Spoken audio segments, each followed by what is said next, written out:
నిన్నే మాట్లాడుకున్నాం. విజయవాడలో స్విగ్గీ మార్ట్ భారతదేశంలోనే నెంబర్ 1గా నడిచింది. ఒక అతనైతే 3.5 లక్షల సేల్స్ చేశాడు. హైదరాబాదే ఇంతకుముందు 4.5 లక్షలు, కానీ అతను 2 ఐఫోన్లు కొనడం వల్ల అది వచ్చింది. కానీ ఇది రెగ్యులర్గా కొన్నది 3.5 లక్షలు బిల్లు చేశాడు అతను స్విగ్గీ మార్ట్లో.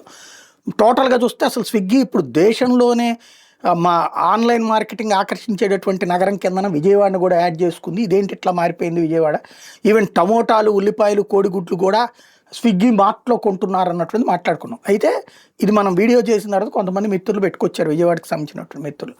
దానికి కారణం ఏంటంటే డిస్కౌంట్లు అంట. షాప్ దగ్గరికి వెళ్ళినప్పుడు కొనుక్కునే దాంతో పోల్చుకుంటే వీళ్ళు డిస్కౌంట్లు ఇస్తున్నారట.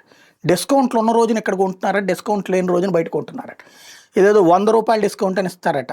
100 రూపాయల సామాన్లు నువ్వు ఫ్రీగా కొనుక్కోవచ్చు, లేకపోతే కనుక ఒకటి కొంటే ఇంకొక దానికి తగ్గటం, ఇట్లాంటి డిస్కౌంట్ల ఆఫర్లు. ఒకప్పుడు మనకి దాని పేరేంటి, డీమార్ట్కి జనం ఎందుకు ఎగబడుతుంటారు మహిళలు అంటే డిస్కౌంట్లే. అట్లాగే ఆన్లైన్లో ఎక్కువగా డిస్కౌంట్ల కారణంగానే బెదవాడ వాళ్ళు ఎగబడుతున్నారు అన్నటువంటి పాయింట్ చెప్పుకొస్తున్నారు అన్నమాట.